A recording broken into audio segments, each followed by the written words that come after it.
Mr. Vice Chair, could you read our mission statement? First of all, I'd just like to say it's really nice to hear a whole room full of people say the Pledge of Allegiance together, because it's usually just us people up here, so thank you for that. The mission of the Marshall Public School District is to educate, support, and prepare all learners for success. Thank you.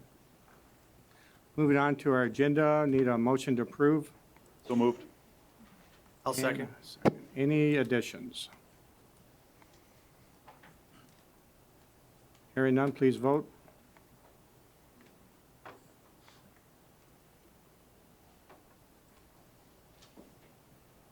Agenda is approved.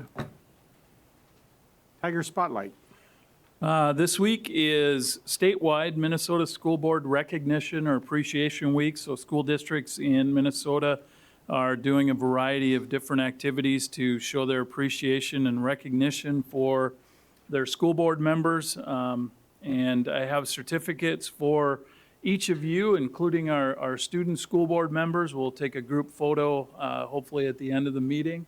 But just on behalf of our students and staff, families and community, I want to personally thank each of you for all the work that you do and your continued focus on doing what's best for our students and families. So thank you, everybody.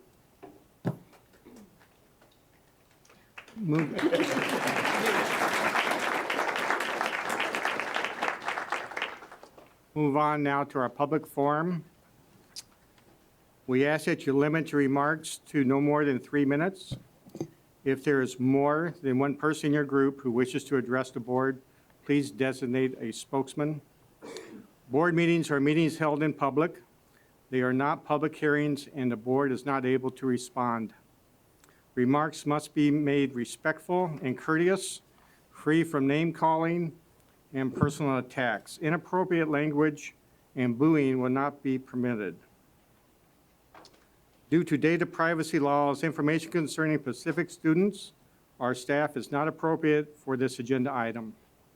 Information addressing specific students or staff should be communicated to the appropriate building administrator or to the superintendent of schools.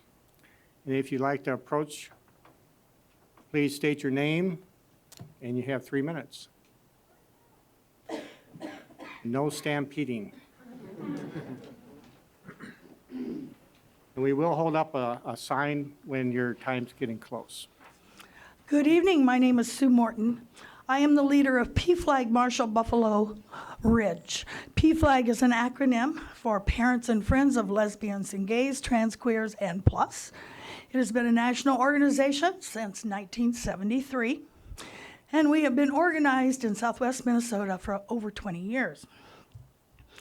We are here to provide support for the LGBT trans Q community and to provide a general education for the community itself. We approve the pride flag hanging in public schools. When the Safe and Supportive Schools Act was written, unfortunately, our legislators found it necessary to define exactly who might be bullied. They were unable to say, do not bully our students in the school districts. So they had to define exactly who those students were. I would simply like to read that very short section of the act to you. This is 121A-031, School Student Bullying Policy. Subdivision 2, Section E. Bullying means intimidating, threatening, abusive, or harming conduct that is objectively offensive. Intimidating, threatening, abusive, or harming conduct may involve, but is not limited to, conduct that causes physical harm to a student or a student's property, or causes a student to be in reasonable fear of harm to person or property.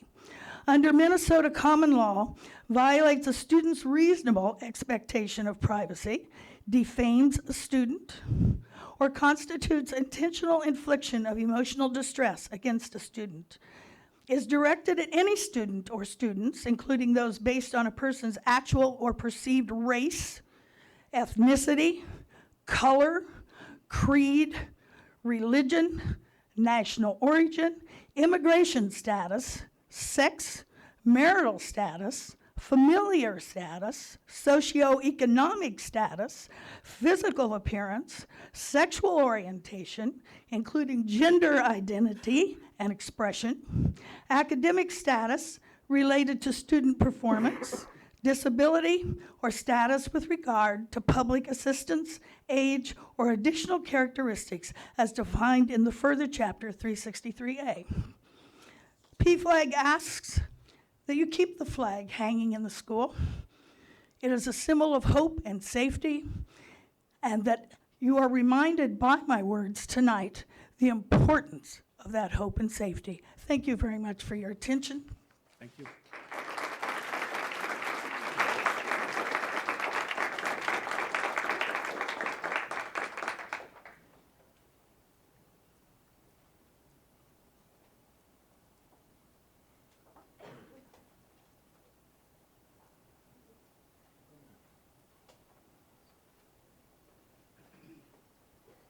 Good evening. My name is Dawn Greene. I am the deacon at St. James Episcopal Church here in Marshall. I wanted to speak to you tonight because the issue of the flag flying in the school, I feel, is important. Yes, flags represent people. They represent heritage. They do not recruit, though.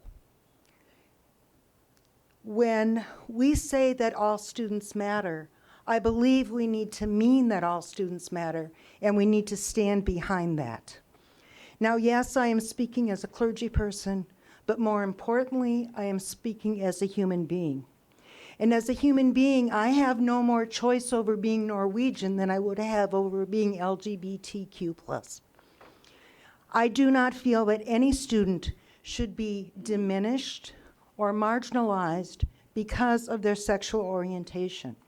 And I believe that flying with pride the flag of the LGBTQ community will send the clear message to all of our students that all students matter. By not flying that flag, we are almost giving tacit approval to discrimination. We are giving tacit approval to disenfranchisement and to marginalization.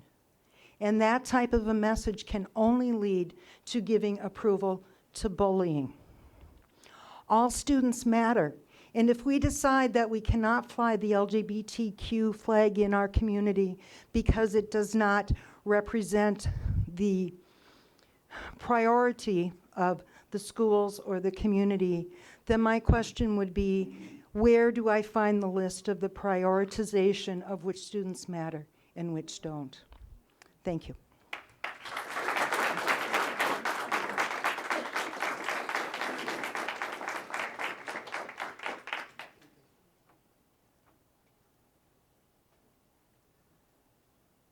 Is there anybody else who'd like to speak? We could form a line over here, would be nice.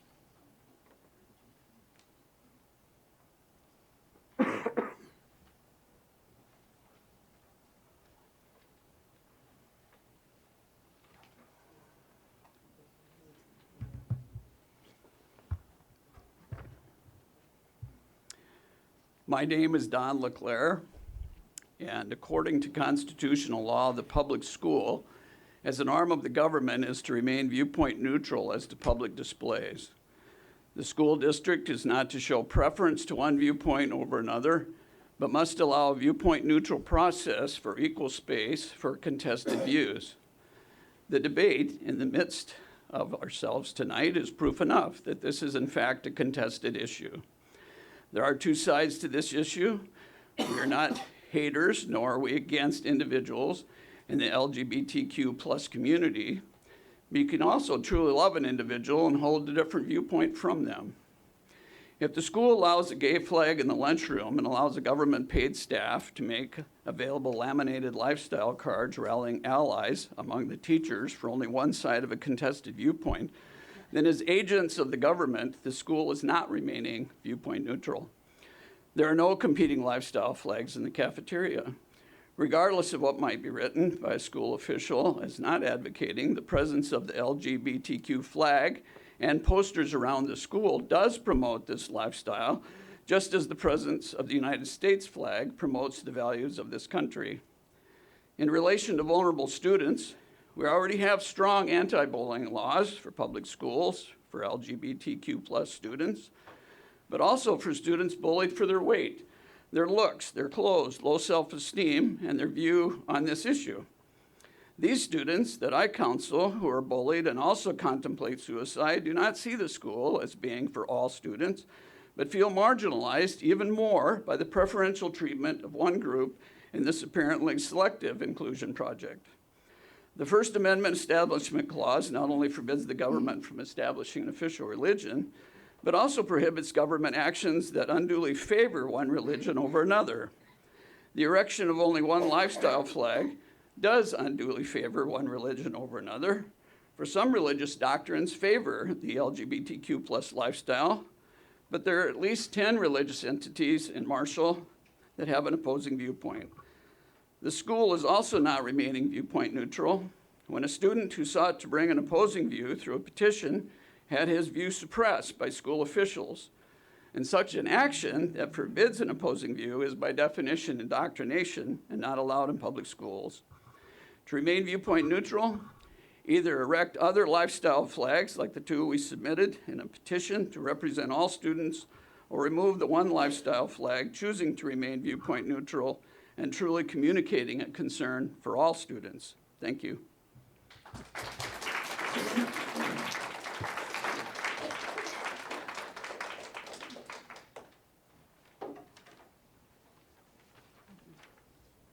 you.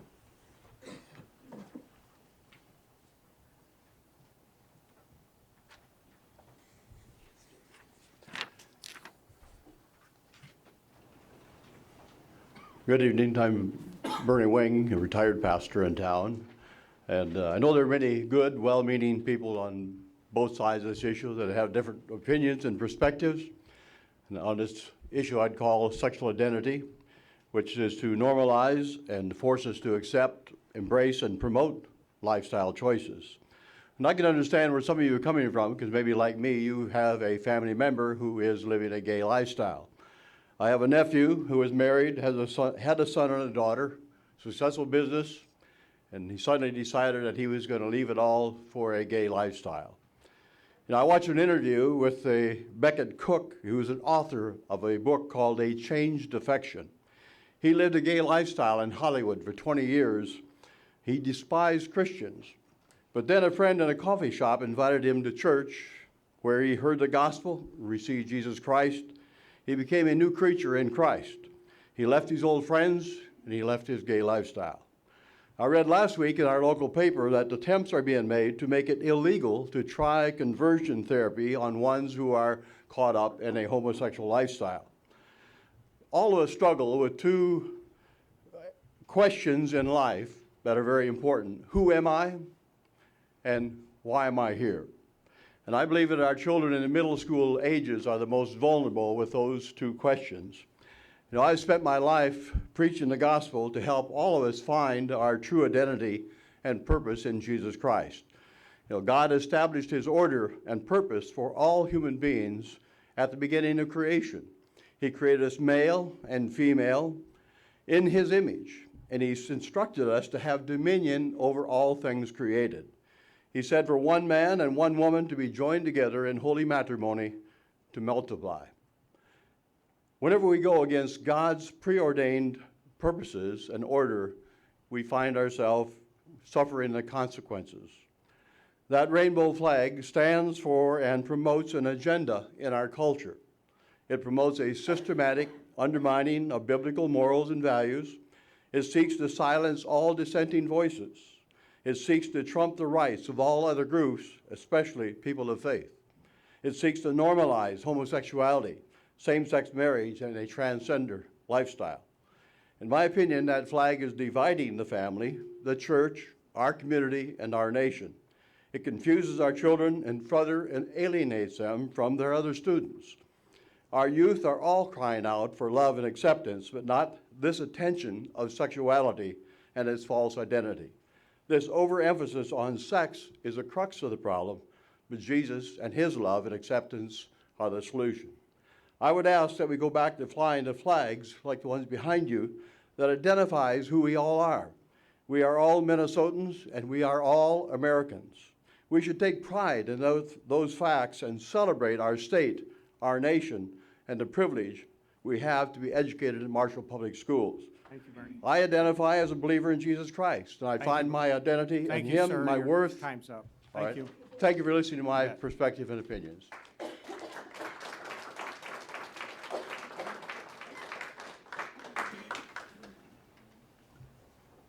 Hello, my name is Anne Marie Vorbach. I'm a doctoral level licensed psychologist practicing in this community. I have specialty training in working with children and families. I'd like to read some excerpts from a pamphlet produced by the American Psychological Association, which outlines important concepts in understanding sexual orientation, particularly in adolescence.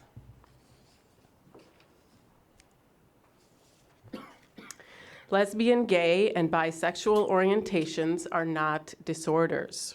Research has found no inherent association between any of these sexual orientations and psychopathology.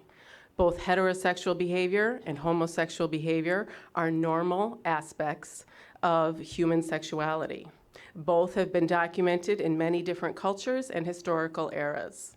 Despite the persistence of stereotypes that portray lesbian, gay, and bisexual people as disturbed, several decades of research and clinical experience have led all mainstream medical and mental health organizations in this country to conclude that these orientations represent normal forms of human experience. Lesbian, gay, and bisexual relationships are normal forms of human bonding. Adolescence is a period when people separate from their parents and families and begin to develop autonomy. Adolescence can be a period of experimentation, and many youths may question their sexual feelings. Becoming aware of sexual feelings is a normal developmental task of adolescence. Sometimes adolescents have same-sex feelings or experiences that cause confusion about their sexual orientation. This confusion appears to decline over time with different outcomes for different individuals. Young people who identify as lesbian, gay, or bisexual may be more likely to face certain problems, including being bullied and having negative experiences in school. These experiences are associated with negative outcomes, such as suicidal thoughts, and high-risk activities, such as unprotected sex and alcohol and drug use. On the other hand, many experience no greater level of health or mental health risks. Where problems occur, they are closely associated with experiences of bias and discrimination in their environments. Support from important people in the teen's life can provide a very helpful counterpart to bias and discrimination. All young people who come out may experience bias, discrimination, or even violence in their schools, social groups, workplaces, and faith communities. Supportive families, friends, and schools are important buffers against the negative impacts of these experiences. Thank you.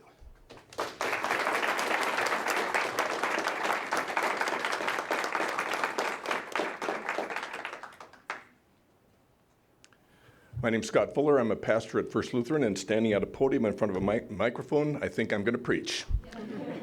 Since January, we've been walking through the Gospel of Mark. And chapter after chapter, story after story, Jesus seeks out those who have been marginalized by God's holy law for good reason. He seeks them out, he touches them, he welcomes them, he befriends them, he eats with them. He doesn't say, you change and I'll welcome you. He says, I love you the way you are. That, I think, is the key here. God loves us as we are, not as we should be, according to some people's assessment. The other thing I thought about is 50 years ago, if we were standing here, it could very well have a different label in here. Instead of LGBTQ, it could be African American. Think about that. Thank you.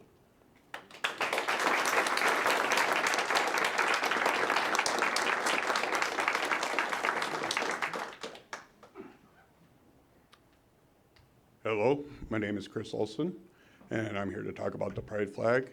I'm just here to say I do oppose the flag. I feel that the American flag is inclusive for everyone. It's justice and freedom for all. And with that, you have to have your identity in our country, and you have to have your identity in what we all believe in, freedom. And in that, we can all agree on, and that's in the American flag. Now, the pride flag is divisive, and nobody can say, not everyone's going to be 100% on board. The first two speakers spoke of religion and bullying, but nobody requested that the Christian flag be flown. And that is, my stance is that you just need to have the American flag.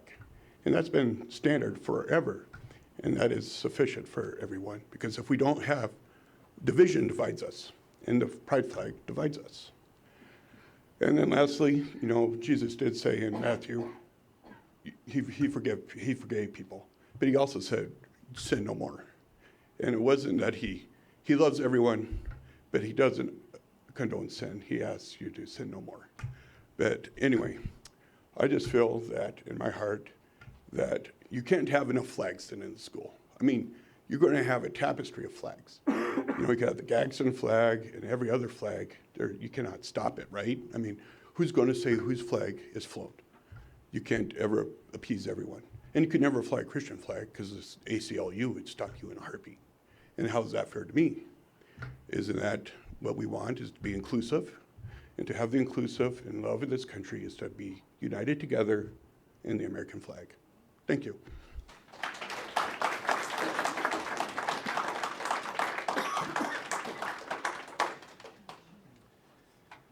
My name is Nathan Delich. I am the pastor of First Baptist Church of Marshall. Thank you for this opportunity to speak to you all.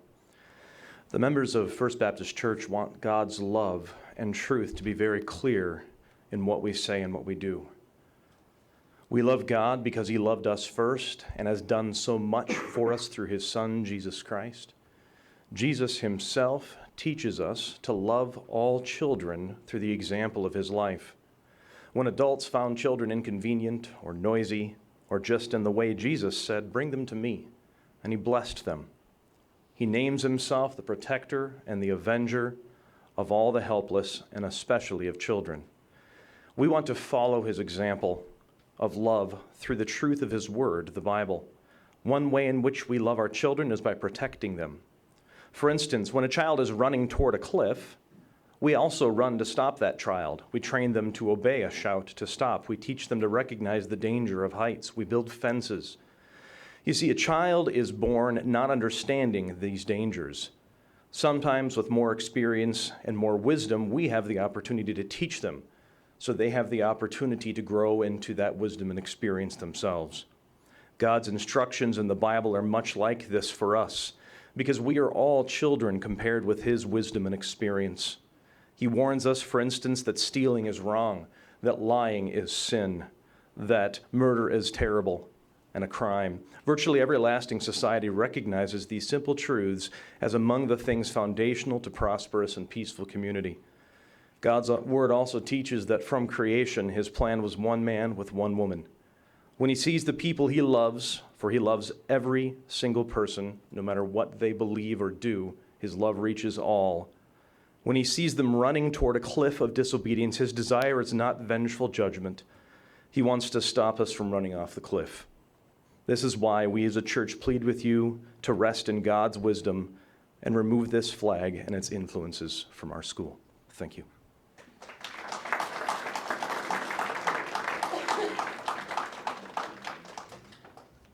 Good evening. My name is Julianna Printin. I'm a 7th grader at Marshall Middle School. I think that the pride flag is a really good thing that the school district has done, and I believe that they should keep it up. And here is a few reasons why. In my opinion, the flag represents the hope of acceptance and equality and being able to not be scared for their safety. One example of that is a member of my family grew up during a time where it was not acceptable to be LGBTQ+. So the flag means a lot to them. Also, I don't doubt that a lot of the students feel that they are more accepted because of the flag, and depending on their situation, it might make them feel safer, knowing that they are accepted at school. So I believe that the flag is a very positive thing to have at Marshall Middle School. Thank you for your time.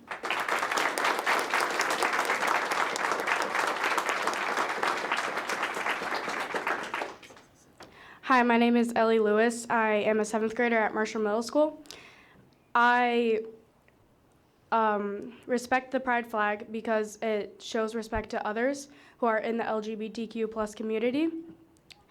And a lot of kids and a lot of my close friends are getting bullied every day and threatened among terrible things that they are in this community, and they are feeling disrespected, and I don't think that a school should be like putting that among other children. And the pride flag shows respect to the ones who are that are at the time of confusion and who don't find themselves, and it just shows that everybody is respected and everybody is welcome at Marshall Middle School. Thank you.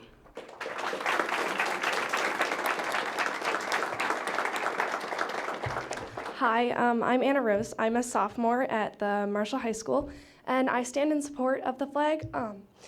I believe the flag just shows a lot of acceptance. Sorry, I'm gonna cry. I'm just like my mom, if you know her. But I believe it shows that we accept all students, no matter who they are. And I am a member of First Lutheran, and I love my church so much. I started going there in 8th grade when I was kind of stuck in a time of my religion. And my church just helped me through a lot of hard times in my life. And it's really cool that, like, Jesus loves everybody no matter what. But the biggest thing here is being gay, being in the LGBT community is not a religion. I can tell you that there is someone that is LGBTQ in every religion you can possibly think of. Even if they're not out, being LGBTQ is not a religion. Being LGBTQ is a way you are born, and Jesus made you that way. And I believe that the flag shows a lot of support for kids that do identify as LGBTQ, and it shows that there's hope and safety for them. And some people say that it discludes people that are straight or people that don't identify as LGBTQ. And I believe that it doesn't disclude them because they've been included their whole life. Like, you've never been discriminated against for your sexuality, because in our society, being straight and cisgender is considered the norm. And I think people should just be thankful that they don't need to have a flag, that they don't need to be shown that they are accepted as the way they are already. And just being LGBTQ is not a choice for people. It's just the way you're born, and that's the way God made us, and that's all I have to say. Thank you.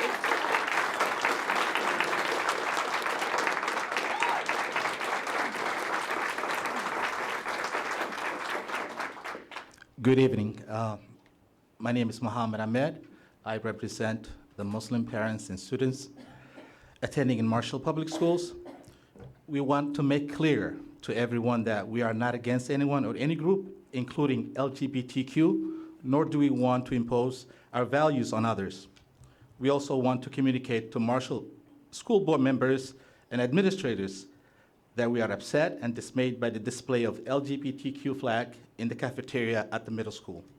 As parents, we have the right to educate our own children about sexuality and not to have others expose them to symbols that value or promote lifestyle contrary to what we believe. If the school is truly for all the students, what about our children? Do you value them and protect their rights just like the other children? The superintendent has written that the education about this lifestyle is, quote unquote, best left up to our families, but how can this education be left up to our families when there is a LGBTQ flag flying in our cafeteria and apparently a small LGBTQ flags in several of our classrooms, communicating by the presence and meaning promoting a lifestyle contrary to our beliefs? What's next? Curriculum teaching this lifestyle in our classrooms? We do not want our children to be learning in hostile environment. Do we really want our children to learn in this kind of environment? The answer is no. It appears there's only one group of students and parents who embrace the LGBTQ lifestyle who are being given preferential treatment at our school system. What if a student or students bring a Confederate flag or Islamic flag or a different kind of lifestyle ideology flag? Would the board members and administrators allow this?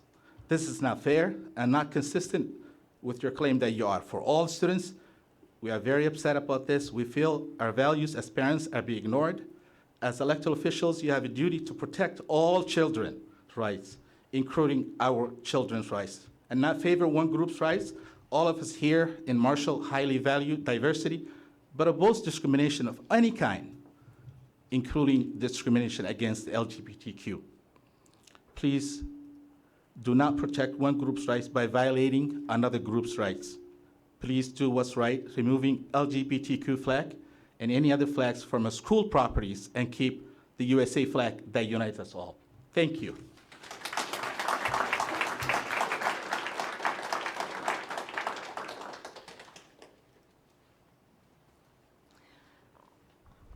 Hello, my name is Beatrice Olson. My husband and I have been taxpayers in Minnesota for almost all of our lives.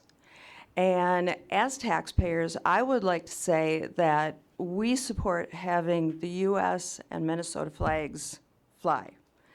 Now, if another flag has been chosen to fly also, we want our say in other flags that can fly.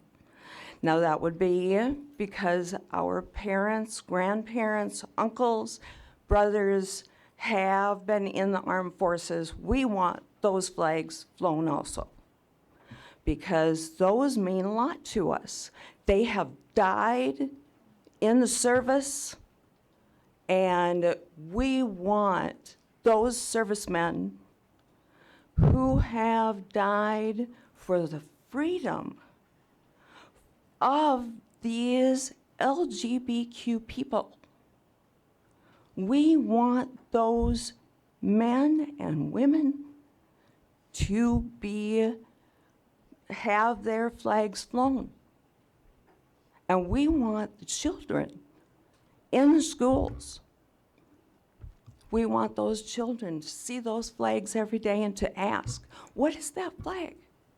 What does that mean? Because I don't think that our children in our schools get enough social education. I don't think they know enough of their history. I don't think they know what my brother went to fight for. I don't think that they know what my son's grandfather went to Vietnam to fight for. I don't think they know what my father fought for in the Korean War. It's a nothing war, right? It's a nothing. I want those flags flown. I want them to have their say too. I want the POW flags flown. I want the flags of the foreign war flag flown. I want the kids to know. Everybody should have a say. If they get their flag flown, everybody should have their flag flown that wants flag flown. Thank you.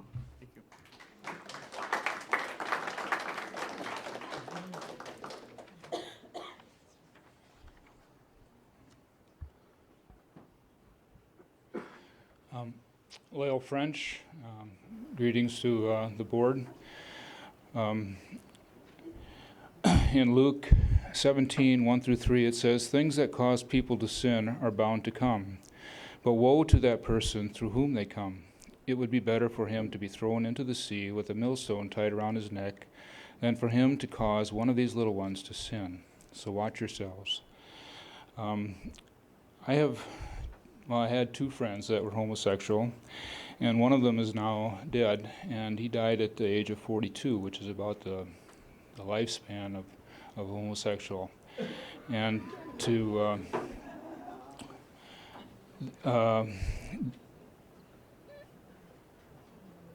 to love someone would be to want the best for them. And I think that that's what you all want here, and that's why you ran for the school board.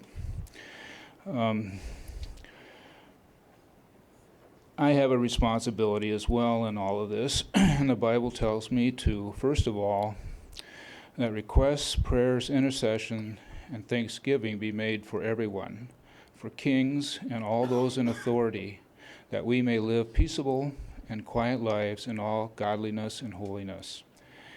And I'll be praying for you all. Thank you.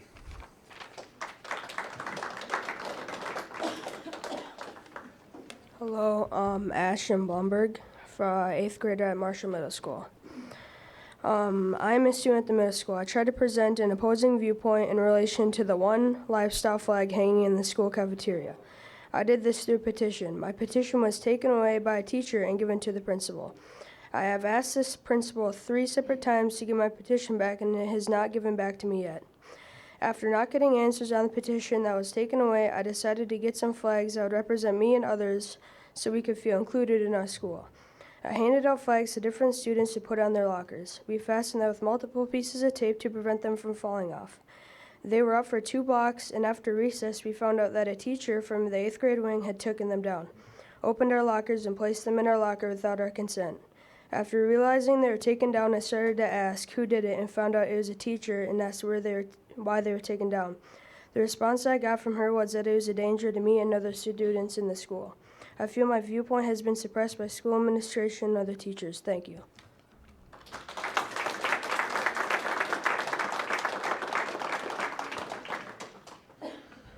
My name is Bill Morm, and I'm an attorney licensed to practice law in the state of Minnesota, and I've been retained by some citizens in Marshall to represent them in a potential lawsuit against the school board as a result of the PFLAG going up without any guidelines or policies in place governing it. In addition, I was moved by the last speaker that got up here to speak, and if that young boy accurately described what happened to him, some teacher in your school district violated his constitutional rights unequivocally. I have been told that the supporters of the rainbow flag have retained counsel and have threatened the school board that they're going to sue it if that flag comes down. My job to come here tonight is to inform you that if the school board does not put into place a viewpoint neutral policy that will determine how flags go up in the schools without regard to the viewpoints of the people in the school district. And this isn't a majority view thing. I don't care if one person in this town doesn't like the rainbow flag. If the school board doesn't do that, it is an unequivocal violation of the constitutional rights of the citizens of this town. And assuming we are retained, we will file a lawsuit in federal district court against the school board to ensure that everybody's rights to have a say in what symbols go up in a public building they support with their tax dollars are recognized. Thank you.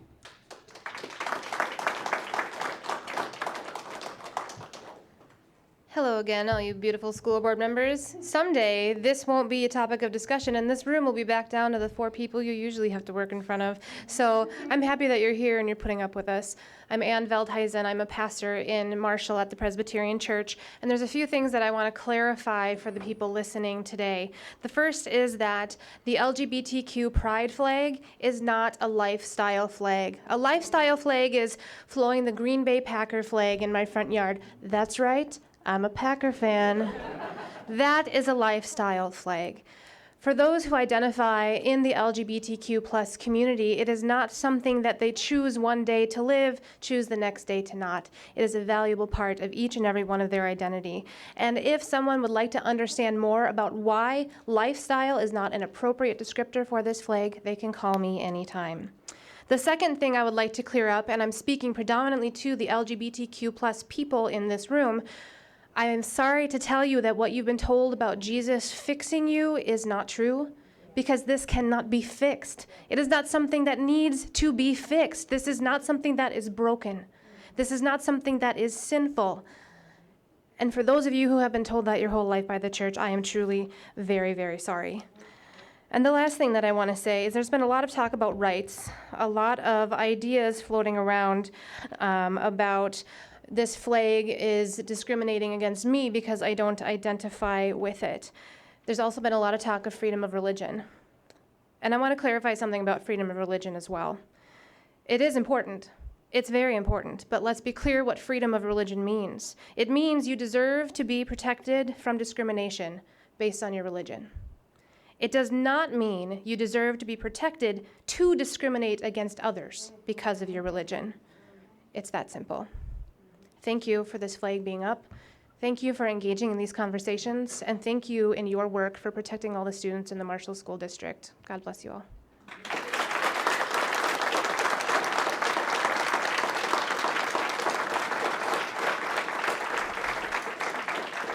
Hello, I'm Xena Bloomberg. As another pastor in town, I think a lot of us would say we would give our lives for any student in this entire community. As a chaplain in the area, as well as a pastor, I've given my life to that. All kinds of different people. Today I want to come before you as a mom. The question to me is not some of the things that have been brought up tonight, but does this flag belong in a school? Is this the place for it? Correct. Our kids, our middle schoolers are in these formative years. They're trying to figure out who they are, all these questions. I think it could easily be said that that is a persuasive thing to have in front of them, not only in their school, but in their cafeteria, day in, day out. There have been students who have raised their concern otherwise, and they have been suppressed. They have been told not to. And I did want to point out that the bullying, if you will, the shunning kids because they believe, it's gone both ways. And I think that we need to go ahead and look at that both sides deserve this ground, this way to talk, this way to speak about it. And both students have the right to speak up for these things. Some students who have been speaking up have been told very specifically by faculty their beliefs. As a mom, that's real concerning to me. If you're over here, that's my job. I'm a mommy. Yep, let me tell my kids what we believe, what our household believes, what our legacy was in our faith and in our household. Let me do that. Thank you.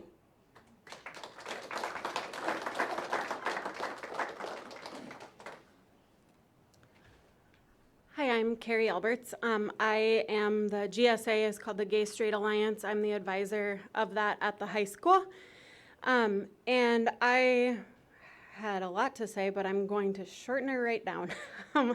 The most important thing that I want to put out there is to my students, and when I say my students, I mean my own children who attend middle school, my children who are in elementary school, all of their friends, all of their friends' friends, all of my personal students, past, present, future, all the kids who I ever come in contact with. I just want them to know that they are okay. They are supported. Kids can only hear so many times this public shaming and these hurtful online comments. They are absorbing these words. They cannot hear that they are ungodly or that they are second rate or that they should be hidden away in some other room. They are absorbing this. Quit tearing down the kids. Quit equating their identity to something controversial. Life is tough enough without being told that there's something wrong with you. LGBT is not a belief. You cannot be coerced or persuaded into it. Showing acceptance of the group does not require of anyone to share in that orientation or that identity. In fact, you can't, because you can't choose it. There are plenty of areas for me to improve and grow, but I can go to sleep each night knowing that I work tirelessly to ensure that my kids, and again, I mean all the kids, never have to question whether or not I support them and will validate their identity for them. I will educate them, I will advocate for them, and I will be proud of them. I can encourage you all to please ask yourself whether you can say the same. Is what you're doing in the best interest of the kids? Whether the flag hangs or comes down or 100 other flags are erected, it doesn't matter. It's not about a flag. It's never been about that. It's about the kids. And for me, it will always be about the kids. Thank you.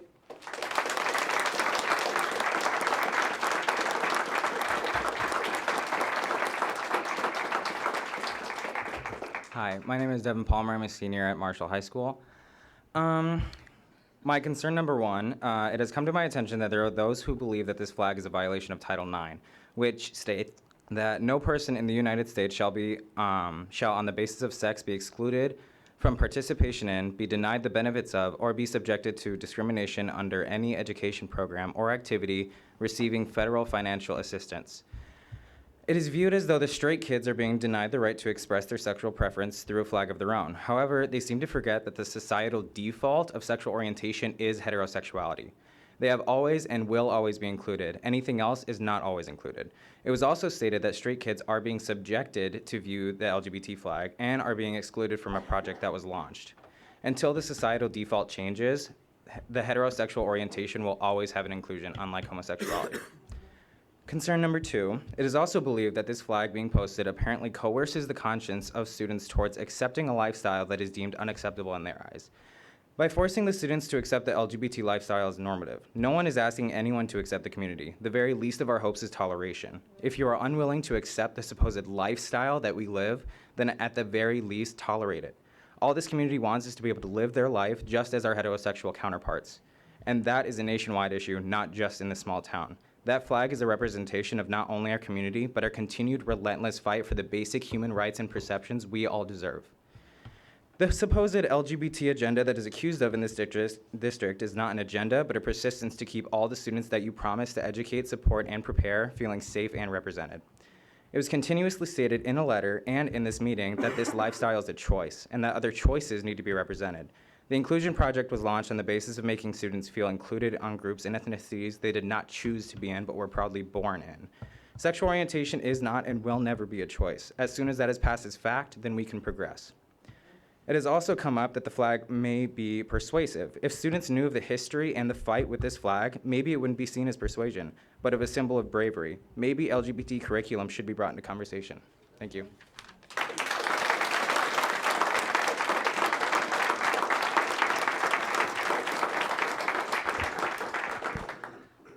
Hi, I'm Rainey Grahams. I'm also a senior at Marshall High School. Our mission statement states that we will educate, support, and prepare all learners for success, and the pride flag is hung for support. Taking it down could make students of the LGBTQ community feel unwelcome, and taking away that support would not allow us to properly educate or prepare these learners to move on in life. Being LGBTQ is not a choice, as you have heard many times today, but I just ask you guys as the board to look at us, the students, as human beings, and to just take that as it is. Thank you.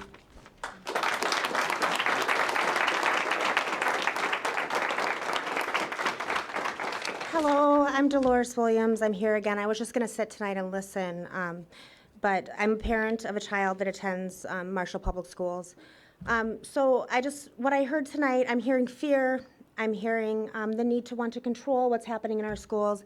I'm so grateful that, again, you allowed us to get up and speak, and I'm so grateful that kids have gotten up to share their voices, all the different views that have been shared. So I want to speak from this perspective. I'm a Lakota woman. My tribe hails from the Midwest, upper South Dakota area now. So the LGBT community in our way, in our culture, they're called Wink Day, or Two-Spirited. And they've been walking around in this area for a good 10,000 years, okay? And they've always been accepted. How they presented in how they grew, how they showed us how they were, we accepted, okay? There's 3 or 4 different genders in our culture. They were never put to the side or said you were bad. They were teachers. They took care of children. They helped raise families, okay? So just so you know, that way has been around for a long time.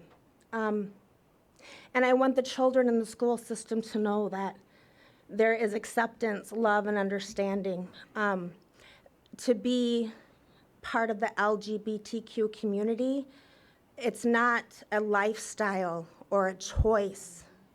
You're born that way.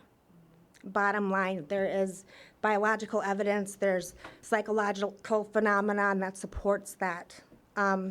So to say it's a lifestyle or belief system, that's supporting a phobia or a fear. So it's dangerous because there's brutality, that there's offenses that happen to kids because of that. So anyways, I just want that to be heard. The other thing is that when you treat the kids like that, they're gonna leave home. They're going to try and escape their bodies. If gender dysphoria is going on, they're gonna escape, they're gonna look to other ways. It's going to be either through substance abuse, which could turn into addiction. I mean, it's so dangerous. So anyhow, I just wanted that voice to be heard, and I wanted my voice as a Lakota woman to be heard. We're officially on Dakota territory. So I will use that in saying thank you, school board, for hearing me. The Lakota way is Wopida. So thank you for listening.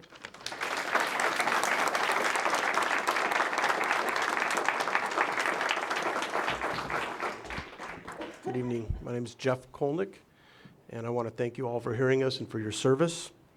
I'll repeat some of what was said, but first I'll say that for me this is personal.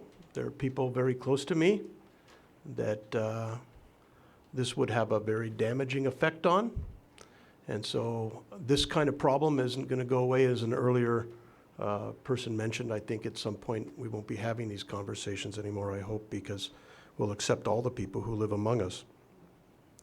But I'll repeat that the LGBTQ is not a lifestyle. It cannot be taught. It cannot be encouraged. It cannot be persuaded. A lifestyle is, as someone says, hanging a Packer flag or decorating cookies in a certain way or deciding you want to drive a Ford or a Chevy. That's a lifestyle. A lifestyle is not who you love. And then I ask you to consider what you will say to those students who currently are taking comfort in that flag, those students who are finding safe space with the presence of that flag, if the flag were to come down, or if a flag that were to say something that those students would find difficult to interpret goes up. How would you comfort those students that now are taking some form of confidence in the flag, and then you say, well, we're going to take it down? What will that do to those young people? What will that say about whether we support all learners? And lastly, I would just say viewpoint neutrality is impossible. We can't possibly be viewpoint neutral. Nobody can, because we're so bound up in our own beliefs that we can't put ourselves in somebody else's shoes completely to be neutral. So the idea that somehow there's a person in this room or a person, 9 justices on a bench that can determine what's neutral and what's not, it doesn't exist. We all have perspective. And I just ask us to value all the perspectives in the room. Thank you.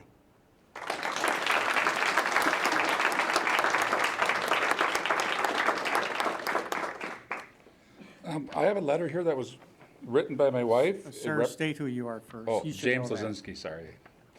It represents both of us, so I'd like to read this. Although I'm a parent of a gay son, I'm not here to tell you his story. We have heard many heartbreaking stories from so many students and parents. I am not here to give a lot of statistics. We have heard them all. I'm here to address the flags in general. I grew up in an area that I wouldn't even describe as predominantly white, but all white of European descent. I didn't learn about the difference in peoples, cultures, religions, or sexual orientations.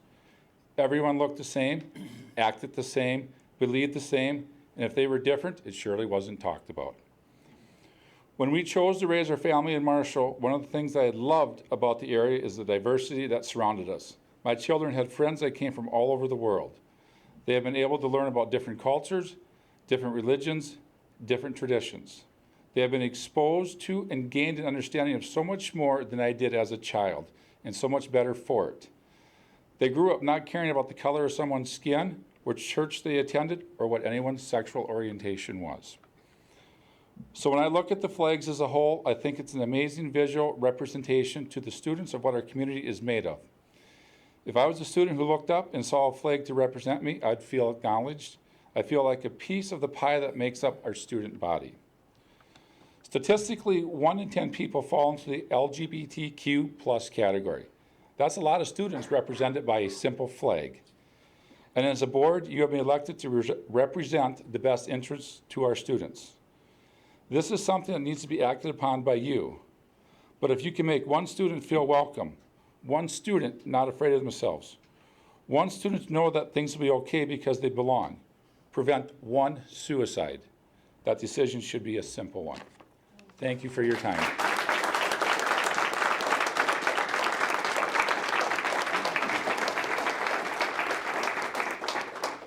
Good evening. My name's larva Demick Farquhar. And I guess I just have a question. The question is, what does the American flag stand for? I feel that what we are doing and putting the rainbow flag up is taking the place of the American flag. What are we teaching in the schools?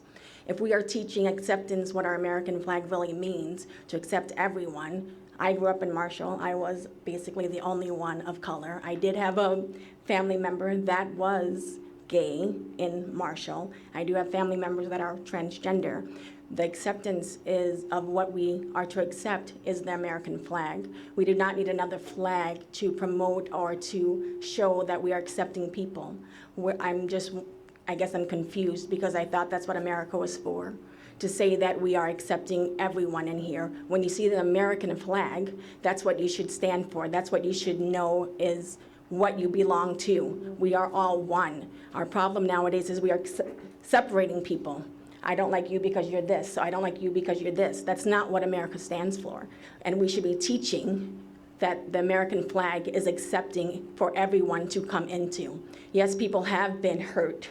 I'm not saying they haven't. I know personally lots of people who have been hurt who are in the gay community. But that does not mean we don't love them or that we don't accept them for who they are. But it does not mean that we should have a rainbow flag in our schools. We need to, they've talked a lot about bullying. I have been bullied. I grew up in Marshall. But you have to teach, the parents have to teach how to accept people. And having the rainbow flag in the schools is not the place to do that. We want to be an accepting community for everyone, not just for the LGBTQ, not just for Black people, Muslims, Asians, whatever. We're supposed to be an America that is coming together to bring each other together. And when you start putting up different flags in the schools, all that is doing is teaching separation. That is not bringing us together. That is not building a conversation. We need to have a conversation. Okay, yes, they might be gay. Yes, they might be Black. Yes, they might be African American or whatever you want to say, Asian, whatever. We have to have a conversation that brings everyone together, and I thought that's what the American flag stood for, is to bring everyone together, to bring us closer, and to love each other, not to separate. And that's what I think the pride flag is doing, is separating us. Thank you.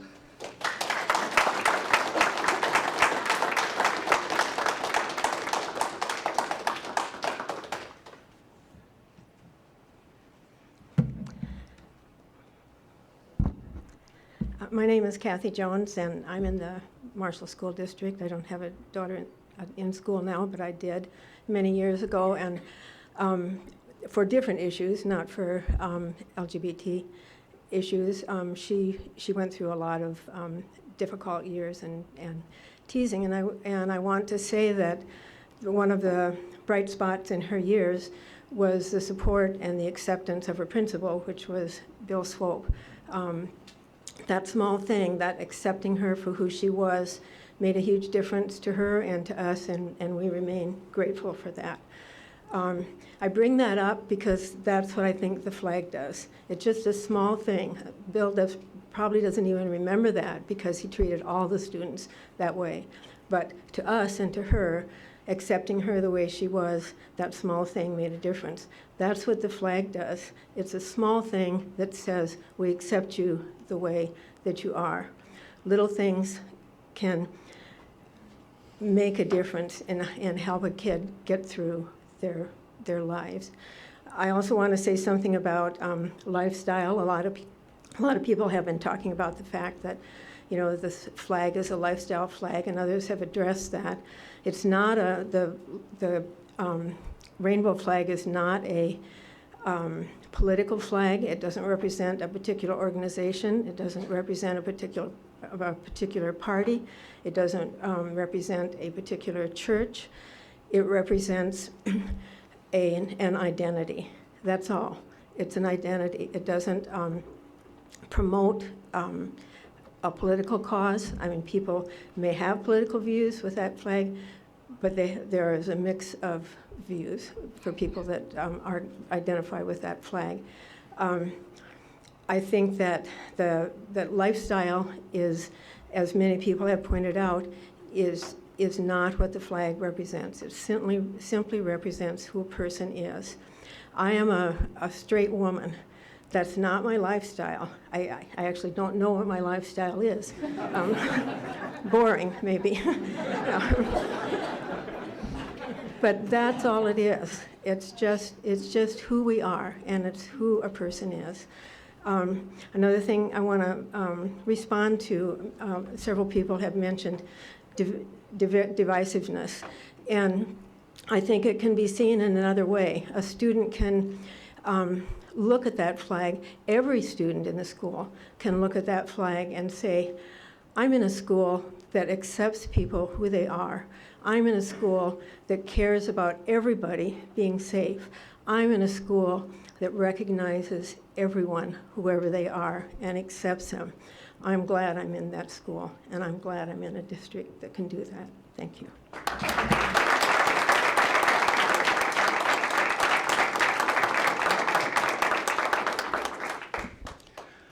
My name is Rick Purrington. I'm a proud graduate of Marshall High School.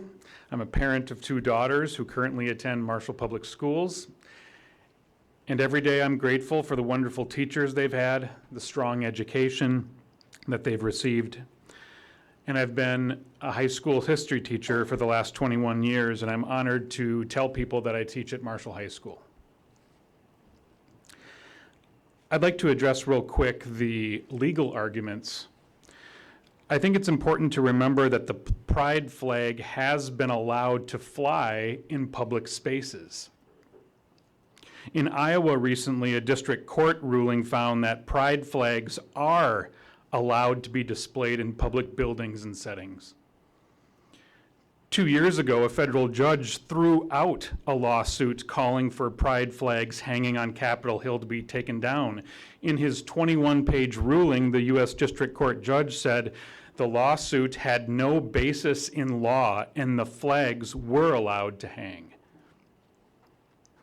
When the United States Supreme Court struck down part of the Defense of Marriage Act in 2013, the Empire State Building lit up in rainbow colors. When the Supreme Court established the legality of gay marriage nationwide in 2015, the White House was lit up with pride stripes. Anecdotally, as a speech team coach, I have been walking into different Minnesota high schools every weekend of the winter for the past 21 years. In many of these schools, I see pride flags. I see pride flag decals in classroom windows. I see pins, buttons, bulletin boards. It certainly seems to me that other schools embrace the pride flag. Why? Because they know what the pride flag really stands for. It is a symbol of love, of peace, of equality, of acceptance, and of diversity. If my students and my daughters leave Marshall Public Schools with any values, I hope it is these. Thank you for your time tonight.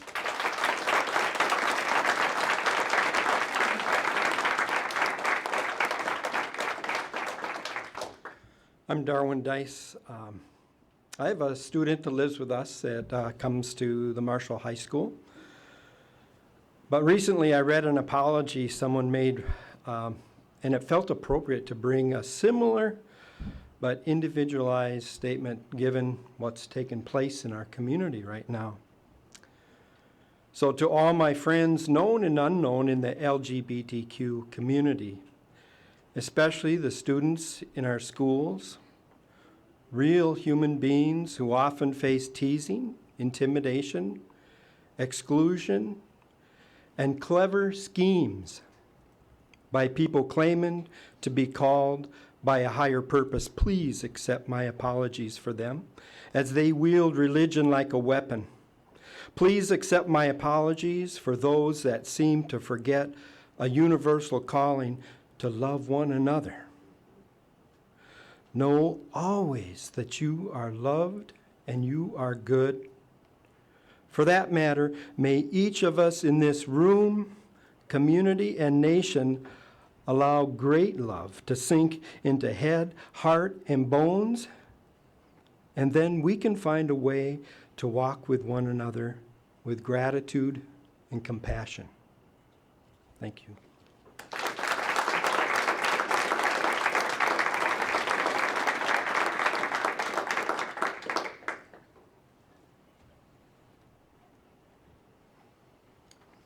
Hello, school board. I'm the mom of the crier, so I'm sorry. My name is Dylan Rose. I've lived in this community, in this county, and the county next to it for all of my life. I grew up in a little town called Ivanhoe. If you ask me about it, I will tell you it is a white, square box. My mom one time heard that South Africans were moving to Ivanhoe, and she was very concerned that they were moving to her community. Then they moved in, and she said, "Dylan, they're white." I said, "What did you expect?" I moved to Marshall, 24 miles away. I planted my roots here. I bought a house. The fact that this is even a conversation makes me feel like I am living in this white, square box. I understand that there are many, many flags hanging. To be inclusive, I believe it was called an inclusivity project. Correct me if I'm wrong. It's meant to be inclusive of all. Of all. And at the end of the day, are we not refugees? Were we not once not welcome here as the LGBT community is? Sorry. Okay. I want to give some scripture as my fellow ministers have done. In Deuteronomy 22:11, it says, do not wear, and I'm paraphrasing, do not wear wool and linen. In Revelations 14:1-4, it states only 144,000 will go to heaven. How many of us are that 144,000? I'm probably not one of them. In Leviticus 19:19, it says, do not breed cattle with a different kind. Do we not have beefalo roaming our pastures? In Deuteronomy 22:5, it also says, women shall not wear a men's garment. I'll be having a conversation with Mr. Printin about what my daughter wears for speech. And last but not least, Pope Francis said, and I am not a Catholic, I'm a good little ELC Lutheran, but Pope Francis said, who am I to judge? Thank you.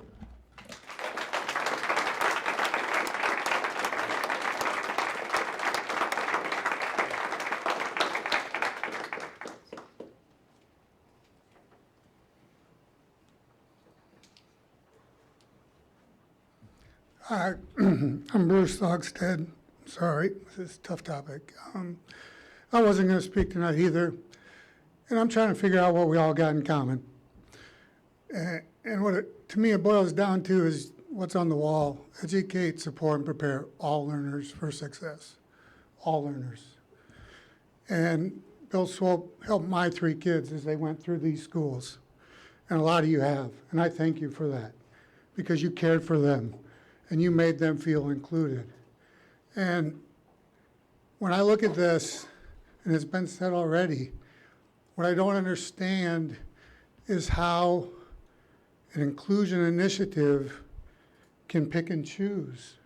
That's what I struggle with. My understanding is we chose all country flags. We put up every country.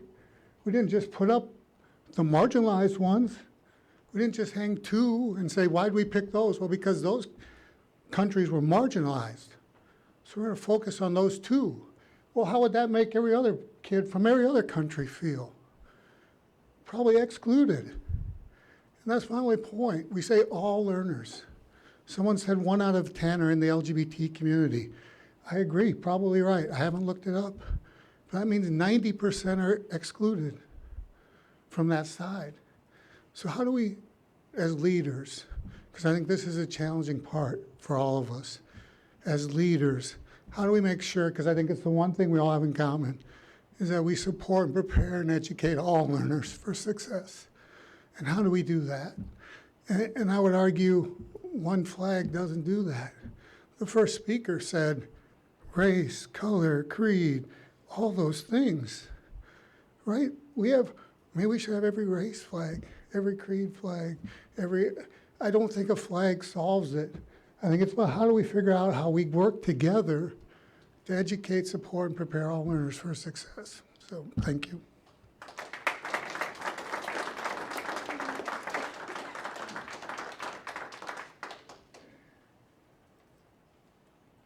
Hi, my name is Kristen Moses. Thank you for hearing everybody this evening.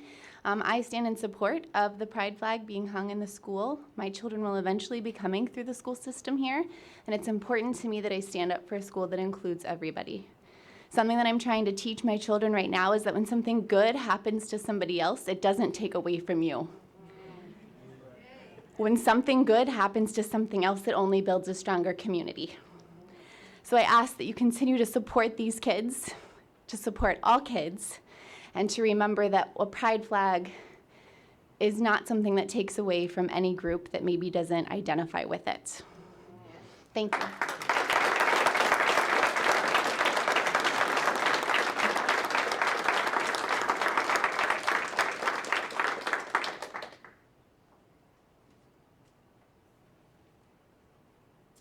On behalf of the school board, I'd like to thank all of you for coming.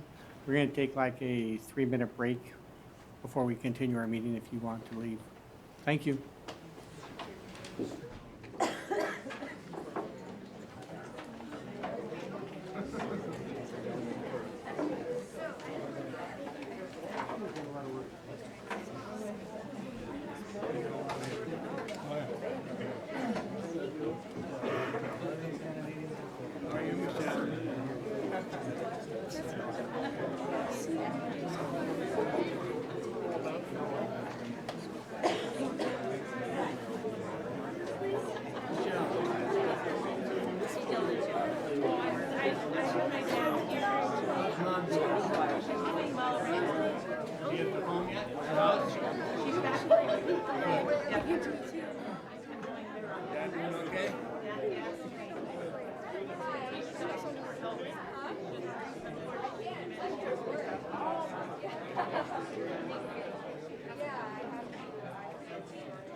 Darwin, good to see you. Say hi to your bride.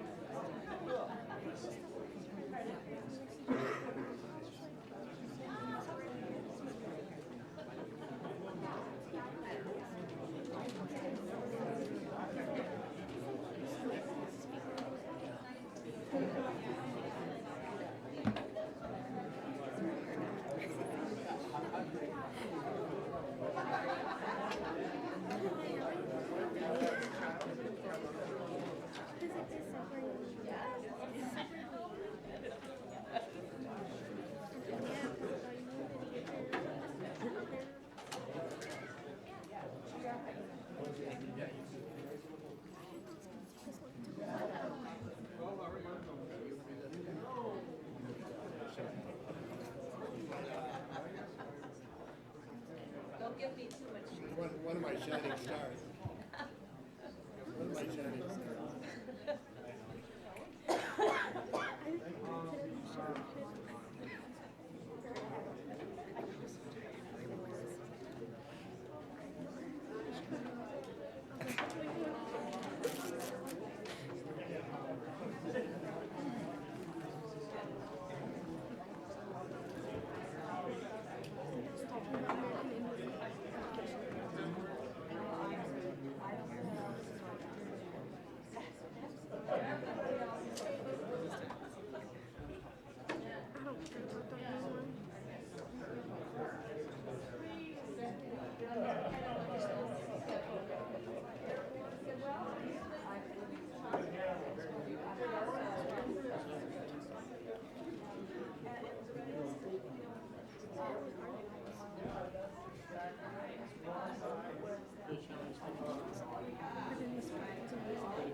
you doing? School's good? Diane, school's good? You guys register for next year? AP courses? Yeah, some. Yeah. All right.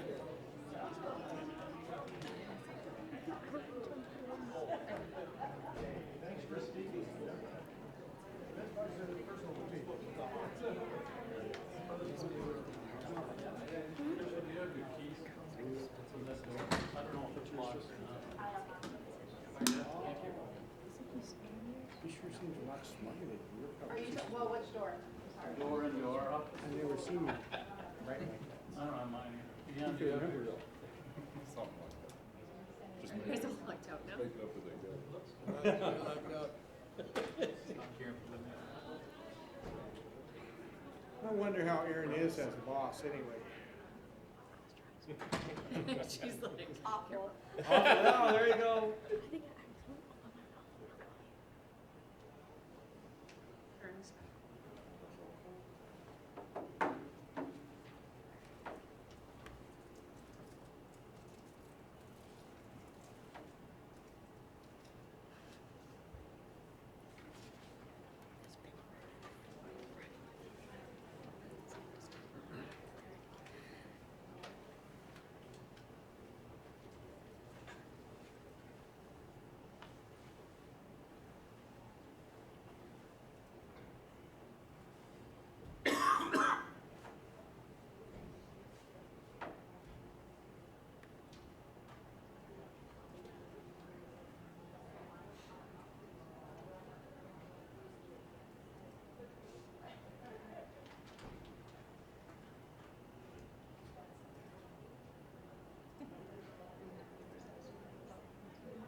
I think Scott asked to get some water. So then hopefully, there's Trish trying to work her way back.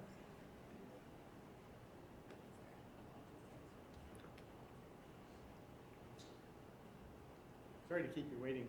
That's okay.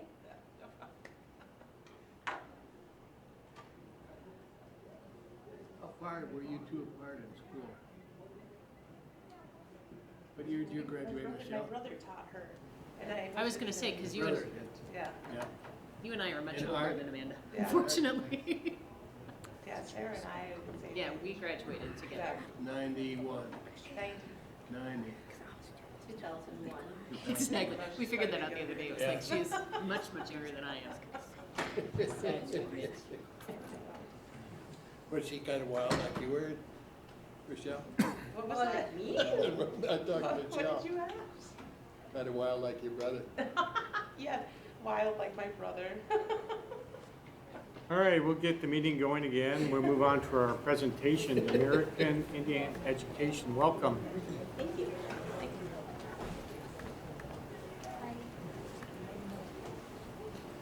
These are both our kids too, I just want to let you know that. Do you want us to introduce ourselves and everything? Okay. Absolutely. Okay. I missed what they said. I apologize. I'm hard of hearing, so I didn't hear. We have to introduce ourselves. So We have to what? Introduce yourself. Oh, okay. So, I'm Amanda Peterson. I am one of the administrators for Marshall Public School District, and I also oversee the American Indian Education Program for our district. I'm here tonight with Michelle Sterner. Hello, I'm Michelle Knife-Sterner. I'm a part of the American Indian Parent Committee. We just wanted to take a few minutes, first to share a little bit about Indian education or American Indian education with you, and then talk about some of the things that we're doing. And this is also part of our requirements for our funding is to present to the school board. So that's another reason for the presentation. So if you have questions, just ask. Being new to this, I don't know what you already know about American Indian education, so I'm just going to start from the basics and move forward, and then hopefully we can answer some questions if you have any at the end. So MDE requires school districts that have 20 or more students identified as American Indian or American Alaskan Natives to receive funding. And so if you have 20 or more students who qualify, you are required to have an American, I'm going to screw all this up. Got nervous all of a sudden. American Indian Education Parent Advisory Committee, which we often coin as AIPAC. We have to submit this letter of intent to utilize these funds to MDE annually, saying that this is what we have for our student count. We're planning to use the funds. With that, we have to submit a plan at how those funds will be used, and I'm going to go through that with you tonight. And I'm also going to share with you our goals from last year and how we performed on those. And then each year at about March 1st, we have to have this annual compliance document signed and gone through with the parent committee. And they have to vote on a vote of concurrence. And so Michelle's going to talk a little bit about that coming up. So as we move into, sorry, Trish, I forgot I have the mouse. Our plan, we really tried to align, and it was put in place, I think this is our third year with American Indian Education. And we really tried hard to work to align it with our World's Best Workforce Plan and achievement and integration, trying to work smarter, not harder. And so our first goal is about kindergarten readiness. We want to have 100% of our American Indian students at Marshall Public Schools ready for kindergarten. And we utilize the NWA fall scores. When they're entering, there's a score that they should be at to show that they're on track or on target. So we're looking at that. The second goal is about third graders achieving grade level literacy. We want to have 75% of our American Indian third graders, and we look at the MCA for this one. This number goes up and down. Obviously, we want 100%, but with the numbers that we had previously, we went with 75% for this plan this year. Goal 3 is to close the achievement gap. We want 100% of our American Indian education students in grades 3 through 8 and 10 to meet or exceed on the MCA reading assessment that we take in the spring. Goal 4, college and career readiness.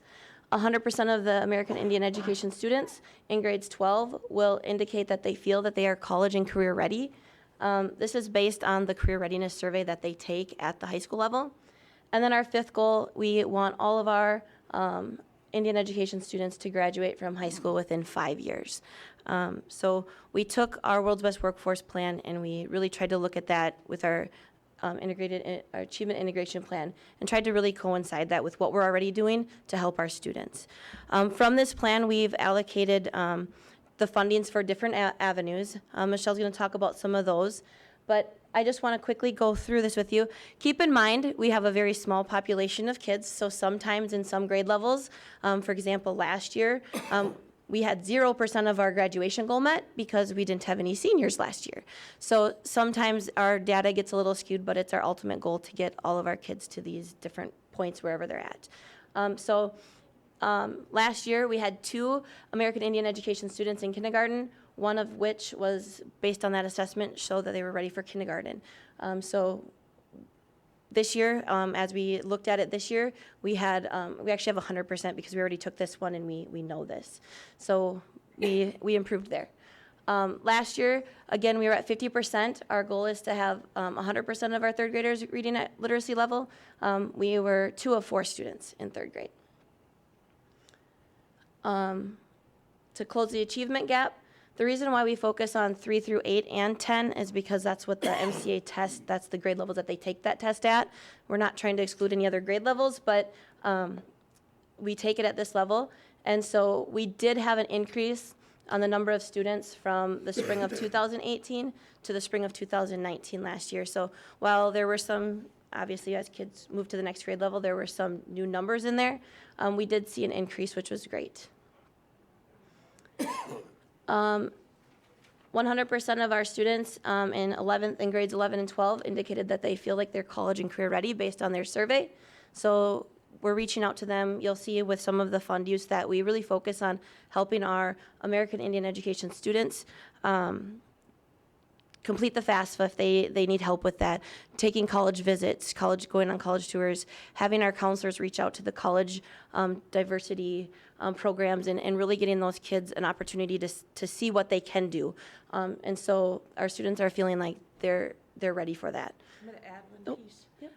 In addition to that, there's a series of scholarships that are available through the state of Minnesota through the Indian Ed program, and then that's one of the things that we've made the students aware of, what's available for them to utilize for college. We really want to see them go on and be successful if it's a career or college. Are we assisting them with that kind of application?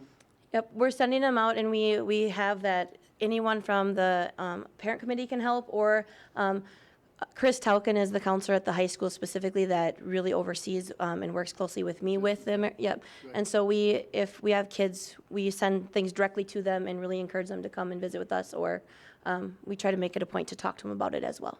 That same thing is true for our Hispanic students' scholarship availability. Yeah.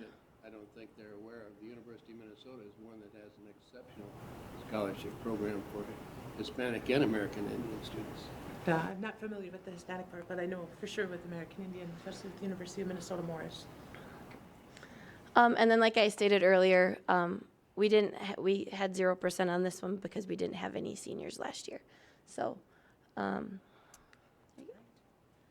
So I'm going to talk about the annual compliance overview. This is a part of our statute that requires us as a committee to meet and discuss what's going on between the school district as well as the parent committee. We vote annually, and if we were to vote unconcurrent, then we would come up with a series of resolutions to bring forth to you all, talk about what we could do to help us become concurrent as far as issues with the American Indian Parent Committee. So we did vote in 2018-19 as well as this year concurring with the programming that we are moving forward with. So just a little bit, I have an idea about what we do with our funding use. We have utilized tutor support. So we have at Parkside and Westside, as well as the middle school, we have tutors available for students, and we've been utilizing that for the last 3 years. One of the goals, ideally, would be to have an American Indian person being the tutor so that the student themselves could see someone who's reflective of who they are. However, we're in an area that, although there are three communities within proximity, we do not have people with that particular knowledge or support provided for the community right now. We're providing resources for staff training. We have been a part of the district's I'm going to blank on the in-services that they've been having, and we've had a variety of different presentations that we've been doing. I myself have been a part of that in-service support training. We've had Teresa Peterson, who is a member of the Upper Sioux Dakota community, and we've had John K. Sterner, who is representative of the Lakota community. We have provided student resources, books to be available in the libraries as well as individual schools, and then we sent out last year books to all of our students that are representative of the culture. And we are looking into language opportunities. One of the biggest things is language revitalization that's taking place within American Indian communities, and the support and desire to continue forward with learning the language. And so one of the parents last year came forward and said, I would love for my child to be able to be practicing their language. And so we've been looking and pursuing opportunities in that particular regard. In addition, for the support for college, the FAFSA, college visits and applications, this is really important and vital to take American Indian students onto college campuses, especially ones where there's representation, like the University of Minnesota Morris that has a wonderful facility. They have support staff who are American Indian and identify that way, and they have a population of students who can talk about their own experiences and what it's like to be successful in the college setting. And just so you know, the reason why this particular area is in such dire need is that the majority of students, it's only 1% of American Indian student populations in the U.S. that move on to college. So it's a very small percentage of students that do that, and there's numerous historical implications to why that has taken place through the history of different things that have happened in the communities. So those are some of the things that we've been doing. We also have a series of cultural activities. Some of the information that has come out that when you teach an American Indian about who they are culturally, they have more acceptance of themselves, they have more eager to learn and be a part of the educational process. There's a lot of things that are not talked about as far as what American Indian communities gave to our United States at large, as well as the global community. And when students are provided with the opportunity to learn more about who they are, their individual tribe, and how they've moved forward, it really impacts their educational experience. So it's a big part and a big push as far as Indian education goes. So cultural competency and teaching and cultures. We are working, as we said, with oh my goodness, I'm so sorry, Marshall Public Schools to complete the cultural competency with the continuing education credits. We'll continue to incorporate different cultural teachings to help students. So we're going to continue to look at curriculum and different things that we can move forward within the school district to help engage our students, as well as the non-Native students in the district to learn more about who their neighbors are of the Upper Sioux and Lower Sioux communities. So moving on, last spring, we had a wonderful event. It was an opportunity to engage the American Indian families within the community. We brought together people. We had a drum group from Upper Sioux that came and performed for us and did an opening ceremony. And then we had an author, Teresa Peterson, who I mentioned before, from Upper Sioux. She had written a book called Grasshopper Girl, and it is written in Dakota and English, so we read the book out loud. We went through the different words that were Dakota and talked about those words themselves and what it meant. We went on to do a cultural activity, which traditional corn husk dolls. So you actually take husks, you soak them in water. There's an example of them there. You soak them in water and it makes them more pliable, and then you can make a traditional toy out of it, essentially. And it's something that's been used for thousands of years within American Indian society, because corn is a part of our culture as well. We had a closing aspect to the ceremony. We also had food. To be a good Lakota means that nobody goes without food. And in fact, technically, you should have a little bucket, what we call a wacheka bucket, because we should have an abundance of food that the person will leave with food to feed them for the week, for a couple of days at least. Anyways, we fed our families, and it was a good event. We are planning a future event for this spring. In the state of Minnesota, May is American Indian Month, whereas traditionally you'll see in the fall the National American Indian Month takes place. But I do like to celebrate around the Minnesota-based one. So we are looking at doing a variety of things, letting our families know. We would like to maybe introduce a lacrosse game, which is a traditional game, and talk about foods. One of the things that people are unaware of is that the indigenous peoples from north, from the tip of the Arctic all the way down to the Antarctic, were responsible for 60% of the world's foods that we eat. So things from tomatoes to potatoes to chocolate to vanilla, corn, beans, squash, so on and forth. So on, I'm having, excuse me, so on, are very important aspects of that. And those are things to talk about for students to be excited about, as well as for families to engage in those conversations. So that is how we're moving forward. Do you have any questions for us as far as? How many kids are served? Currently, we have, I think it's 48 of our students that are identified as American Indian students. We did discover early this year that we had some of our South American indigenous families check the box, so it confused our numbers a little bit, so we were working to clean that up and just trying to make sure we're getting the correct information out. But I think we are at 48 once we recalculated the count. So. Michelle, what is your position at the college? I'm the Associate Director of Access, Opportunity, and Success. I essentially I serve underrepresented students. I apologize. I had the flu last weekend, so I'm just a little out of it today when I'm talking. But that's what I do. I'm also the Oyate Club Advisor, which is the student-based club for American Indian students. We're fortunate to have you. Well, thank you. I appreciate that. Yeah, just a quick question. Why is only, what did you say? 1%? 1%. Is it Is it opportunity or not accepting or? It's a combination. Really, historically, the United States government used education as a tool to assimilate American Indian people and to just completely wipe out the whole aspect of who we were as cultural beings, right? It dehumanized us. And the two different schools that existed, there was one originally out of Florida by a man by the name of Pratt ran, and it was military-based.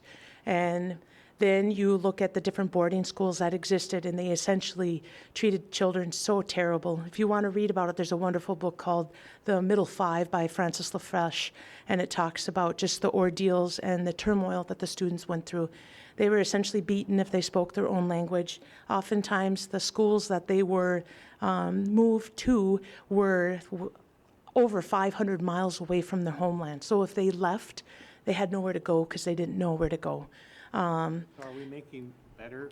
Are we making improvements? Pardon? Are we making any improvements? I believe so. I do believe, like, there's a number of different institutions that exist. There's the National Indian Education Association, which is very strong, and it is supported by a lot of different American Indian educators. Even in the state of Minnesota, we have our own branch of that. And in Minnesota, we really are very fortunate because we've had a state that has embraced the communities and has worked with the communities to educate the students within all of our school districts, to empower them and to make them learn more about who the American Indian communities are. Of course, there can always be more knowledge put forth in that particular capacity. Because simply, you think about the Dakota conflict, which took place just 10 miles from here, and most people don't even realize that it was that close to Marshall, Minnesota, or even that people were hung in that particular conflict, right? And so it's constant moving forward in that regard. But I do think overall with having an American Indian Parent Committee, having the opportunity that the state of Minnesota allows us with this funding is really impactful to all students in the state. Thank you. Thank you. Have a good evening. Thanks. Moving on to our consent agenda, a motion to approve. Do we have a second? Second. Any questions? Hearing none, please vote.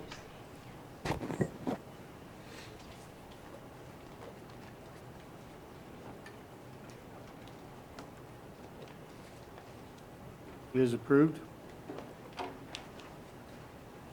Financials. Motion. Do I have a second? I'll second. Open. Just point out a couple of things. You'll see the debt service. We had close to $3 million. That's to, in January, pay the bonds, 2012 bond, principal and interest, and then also the 2019, the new bond interest, as well as our last payment for our debt bond. And then under the general fund, if you saw, there was a large payment to Brian Link. He's the one that did the restoration at the high school for the smoke damage, and that's covered by the insurance company. Very good. Questions? Hearing none, we'll vote.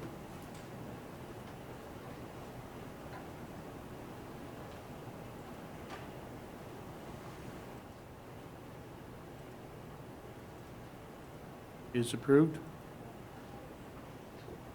Anything else on financials?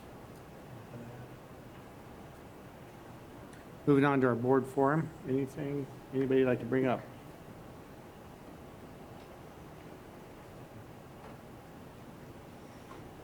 Administrators report. A couple things from each person's report. In mine, many of you know that the legislative session has started, so we'll need to keep our eye on what's going on there. I will try to have a summary of common advocacy topics for you in the next couple weeks. Requests for proposals are due for West Side Elementary are due next week. We anticipate that there may be 2 different individuals or entities who will submit RFPs. We likely will need to pull the bond oversight committee together after that, unless there are none or one, and then we'll just make a recommendation from that. 2 o'clock on Monday, Dion, is that right? The RFPs? 2 o'clock, yeah. Tiffany's report, Little Cubs preschool registration has been open for a while now. The counts that she included in her report, which probably are not accurate anymore because they've gone up. We had 53 students registered for the 3-year-old classes and 101 for the 4-year-old classes.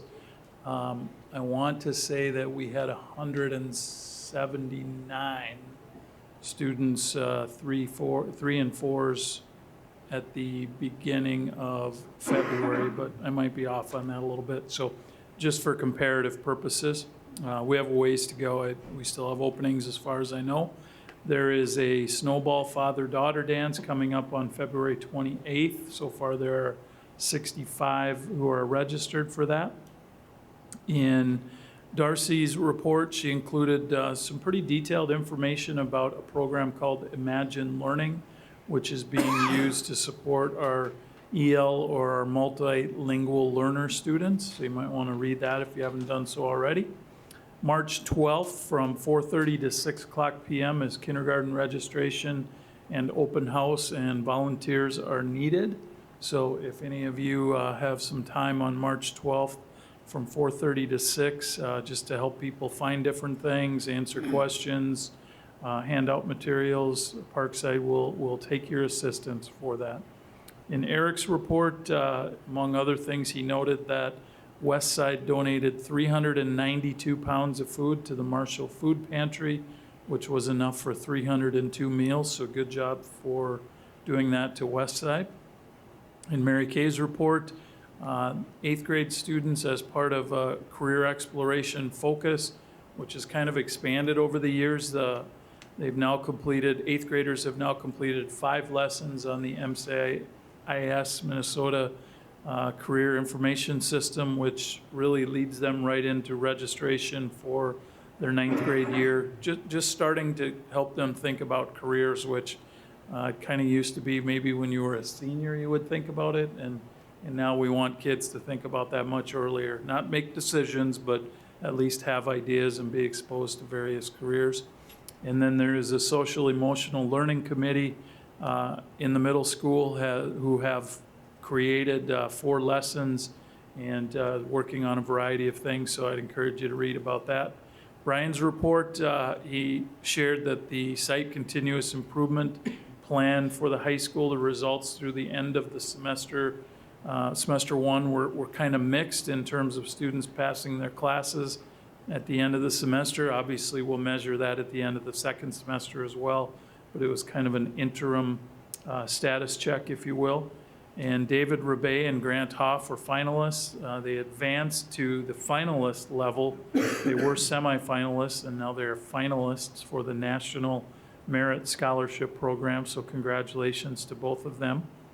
In Amanda's report, she shared that planning for summer school programming is already underway.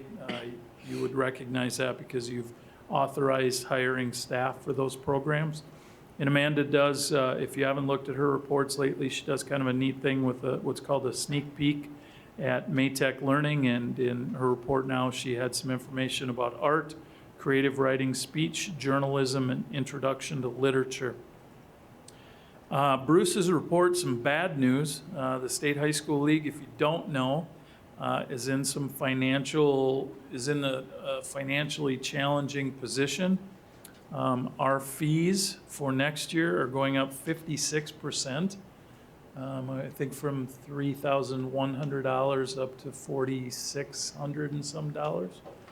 This has been a topic in a lot of superintendents' meetings and just different professional organizations. In fact, I know at the next Big South Conference Board of Directors meeting, we'll be talking about this. Kind of caught us all off guard. The Minnesota High School Coaches Association awarded girls swimming and diving, tennis and volleyball with a gold recognition, which is really their cumulative GPA, and football received the silver recognition. So congratulations to all of those teams on their academics, as well as what they do on the court or in the pool or on the field. And then Bruce also shared that 41 of our students advance to the state level for the Business Professionals of America competition that will be held in Minneapolis. Beth's report, there were 178 people who signed in and had a 100% satisfaction rate at the second family engagement event that was held on February 8th. So those numbers continue to go up, and we're really pleased with that and the work that her and the parent-student connectors are all doing, and others. In Jackie's report, she provided information that job-specific professional development opportunities will be available to special education paraprofessionals, which is based on input from teachers, and she included a list of different choices that they will have. She also shared co-op-wide information about the Minnesota Department of Education Special Education Due Process Program Monitoring, but specifically for our district. In the files that were pulled, I believe there were 17 of them. There were no errors, no eligibility citations. Eligibility citation is a big thing. They can go back the MDE and actually take money back from you because they say this particular student was not eligible for special education services even though we funded you for them. And there was one citation that we're a little bit frustrated with because in the materials provided to us, kind of telling us how to do things, the citation that's in question wasn't really, I would say it's kind of contrary to the materials that were provided. But kudos to our special education staff and Jackie for the work that they do. And I think that's indicated by the 0 errors and the 0 eligibility citations and the 1 questionable general citation. In Jeremy's report, he shared information about a professional development day coming up on March 23rd that a lot of work is going into. There's some really good sessions. I would encourage all of you, if you don't have anything else going on March 23rd, to contact myself or Jeremy and find out what sessions you can go to. There's a wide variety of them and a lot of really exciting ones. And then cultural competency training for licensed staff is now available in district, and that's important because that is a new requirement for relicensure, especially for, I believe, tier 2 or tier 1 licensed teachers. So our ability to do it in-house is definitely beneficial to all of those individuals. And then, I don't know if you had an opportunity to look at the 2019 year in review from Scott Vandermillen and Marshall Community Services, but just a nice graphic representation of obviously 2019 in a variety of different statistics and data. Things like 204 students served in driver's education, 5,552 total registrations, a breakdown of the different areas or programs under recreation, same thing under community education. Pretty impressive data and statistics. Dion. Just wanted to, as you know, Gwen Johnson, our human resource specialist, retired on February 7th. And just wanted to congratulate her on 14 years of service with the district. We did get a nice response of applicants for the position. Went through that interview process. Did offer a job to Aurora Hurd, which you and the personnel tonight approved. And she will start on March 2nd. We're very excited to have her in that position. Just outline some things in the summer 2020 summer school. We're going to have some challenges coming up, but we'll fight through them. And then also pointed out some of the great things our Tiger wellness activities are doing again this year. Students. Okay, so for the high school, there was Snow Week coronation on February 10th, Snow Week dance on February 15th, High School Music Orchestra Contest February 21st, National FFA Week February 23rd to 29th. Need the mic.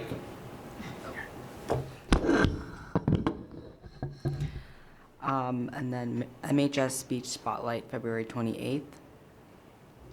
For middle school, there was a winter orchestra concert, grades 5 through 8 on February 27th, and then there was a snow makeup day on February 17th.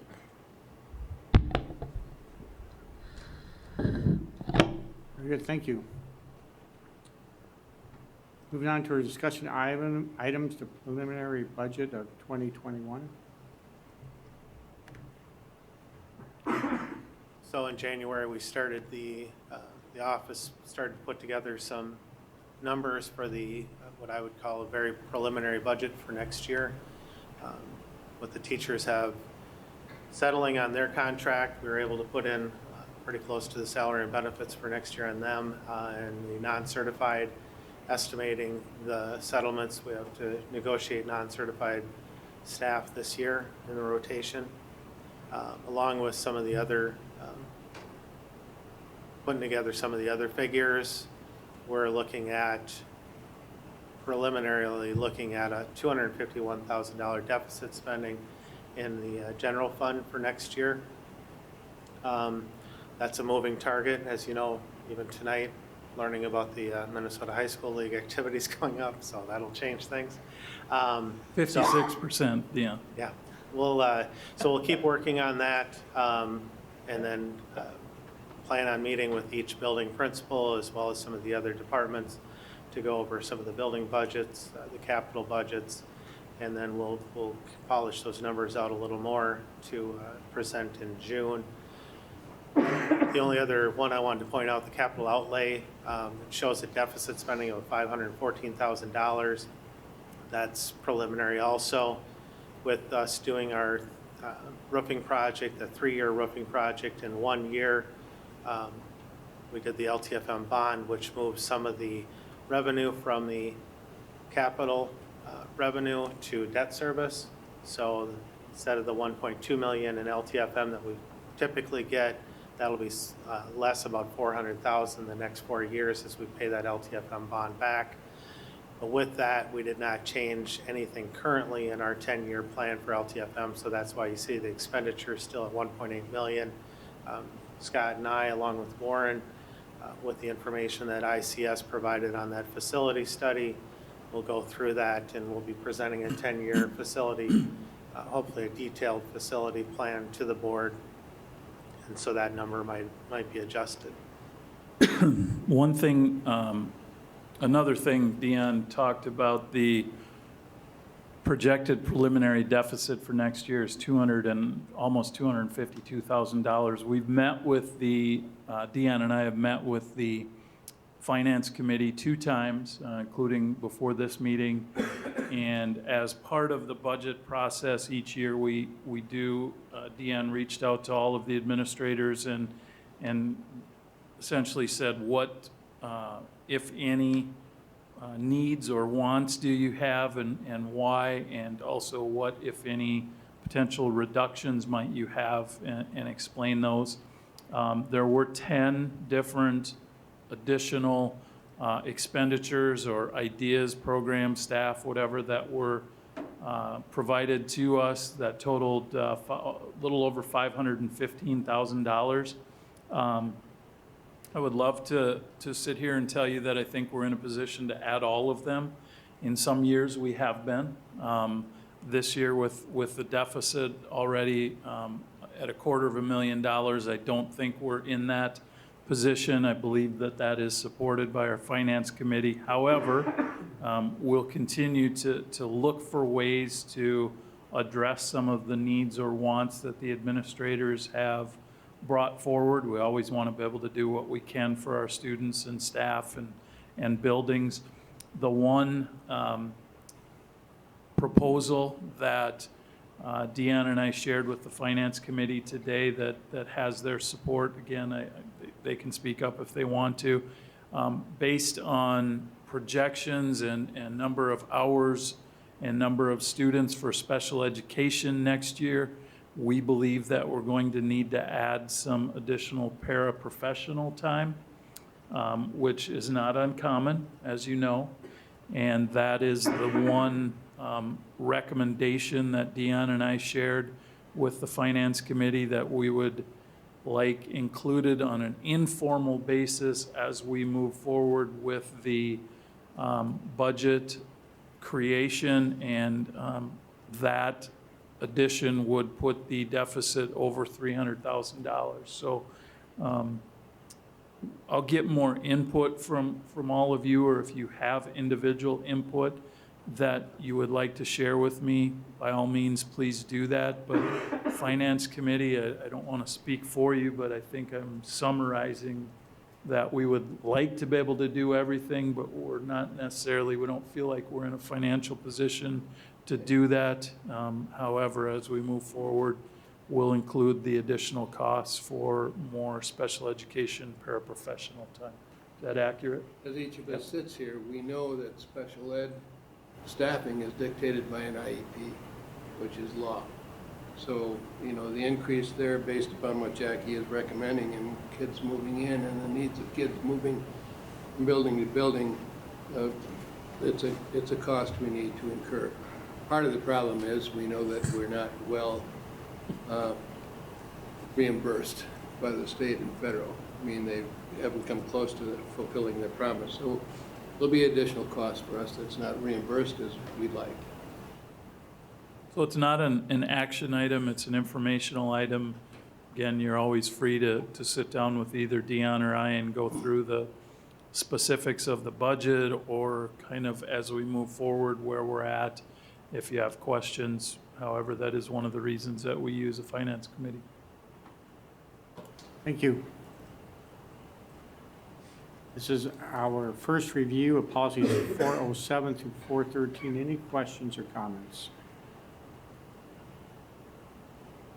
Moving on to our action items. Our first action item is approval of the 2019-2020 Education Association seniority list. Motion to approve. I'll second. Any discussion? Just something that needs to be done annually. Hearing none, please vote.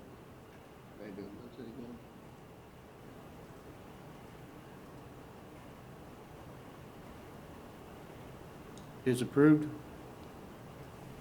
Approval of the 2020-23 Achievement and Integration Plan. Motion to approve. Do we have a second? I'll second. Any discussion?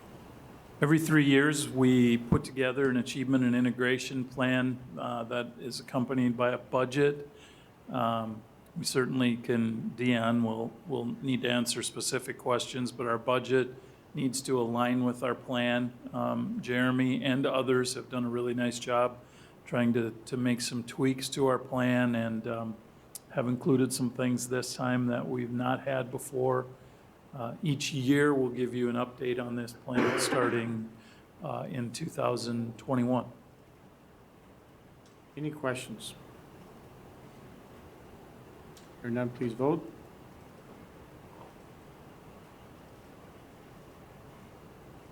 It is approved.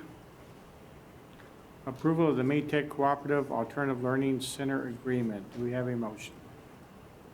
So moved. Second. Discussion.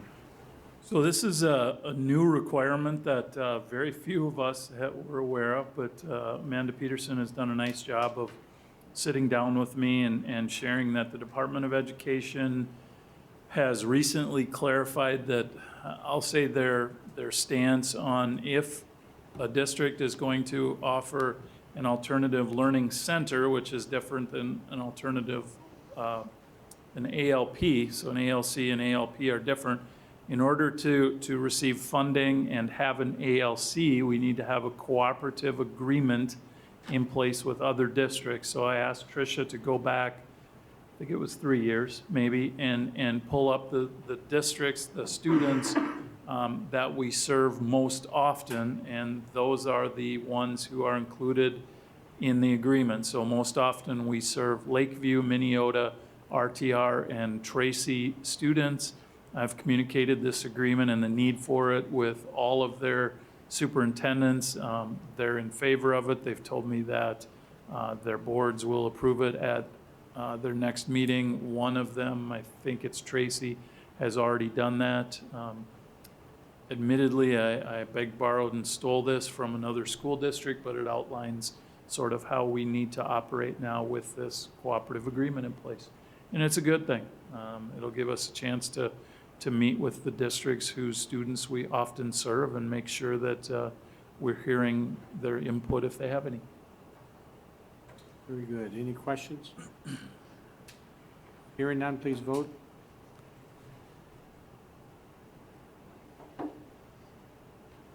It is approved.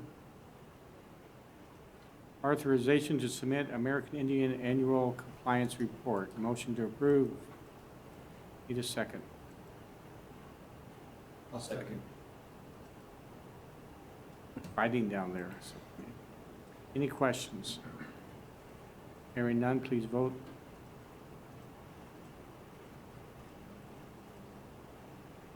It is approved. Approval of the construction contract for the new 2nd through 4th elementary school. Do we have a motion? So moved. It's open for discussion. I think the bids were wonderful. Chris, is there anything you want to share? We don't expect you to come up and present, but it's up to you. All right, can I, yep, good bids. We had great turnout. We got 2 more bids than we actually expected on bid day, so that was great news. Next steps, pending approval, we'll be setting up a pre-construction meeting where we lay out the expectations, review the contractor's schedule, check their submittal log, and just identify the long lead items. Again, it's a new building, so not so much of a concern right now, but we will want to just identify schedule things that come up. We'll also be corresponding with the Parkside, Maytech, and high school projects pre-construction meeting as well, probably the same day next week, just to get that rolling as well, because that's got a tighter schedule moving forward. So. Very good. Thanks for your work on that, Chris. Thank you. Any questions? Hearing none, please vote.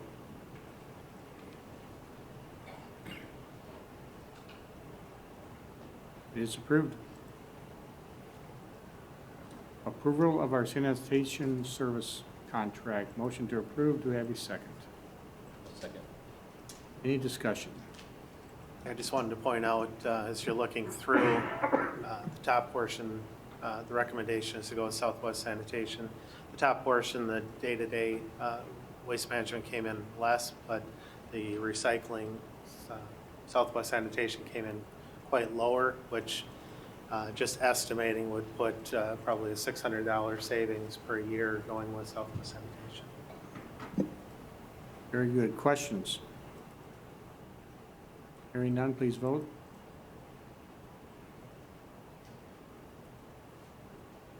It is approved.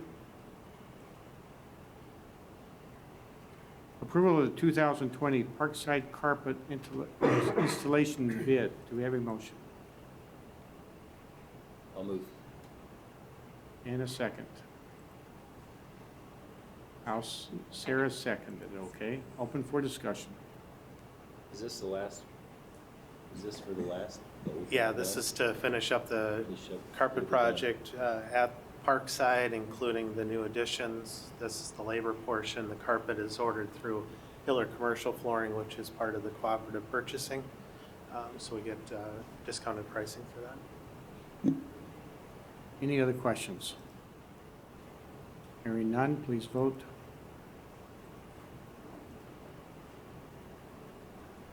It's approved. Authorization for administration to enter into a memorandum of agreement with Minnesota State Colleges and University, Bemidji State University for a health program student internship teaching. Motion to approve. Second. For discussion. So this is actually for a non-health program. I would guess that would be like nursing, which would be a little different. This is just a student teaching agreement, 5 years with Bemidji State. Any questions?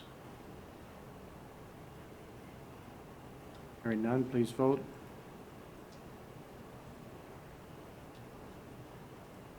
It is approved. Meeting's over. Thank you.